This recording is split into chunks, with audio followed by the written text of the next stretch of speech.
বিশ্ববরেণ্য কবি রবীন্দ্রনাথ ঠাকুরের লেখা শুভক্ষণ কবিতা আজকে আমি আপনাদের সামনে আবৃত্তি করে শোনাব। ওগো মা, রাজার দুলাল যাবে আজি মোর ঘরের সম্মুখ পথে। আজি এ প্রভাতে গৃহকাজ লয়ে রহিব বল কি মতে। বলে দে আমায় কি করিব সাজ, কি ছাদে কবরী বেঁধে লব আজ। পরিব অঙ্গে কেমন ভঙ্গে কোন বরণের বাস। মাগো, কি হলো তোমার, অবাক নয়নে মুখপানে কেন চাস। আমি দাঁড়াবো যেথায় বাতায়ন কোণে, সে চাবে না সেথা জানি তাহা মনে।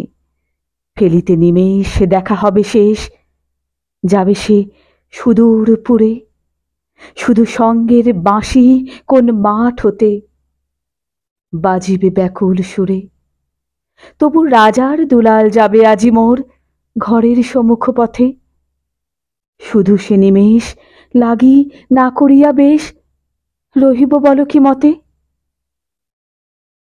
ওগো মা, রাজার দুলাল গেল চলি মোর ঘরের সম্মুখ পথে।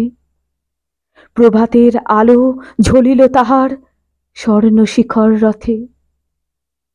ঘোমটা খসায়ে বাতায়ন থেকে নিমেষের লাগি নিয়েছি মা দেখে। চিরিমণিহার ফেলেছি তাহার পথের ধুলার পরে। মাগো, কি হলো তোমার, অবাক নয়নে চাহিস কিসের তরে। মোর হাড় ছেঁড়া মণি নেয়নি কুড়ায়ে, রথের চাকায় গেছে সে গুড়ায়ে। চাকার চিহ্ন ঘরের সম্মুখে পড়ে আছে শুধু আঁকা। আমি কি দিলেম কারে জানে না সে কেউ, ধুলায় রহিল ঢাকা।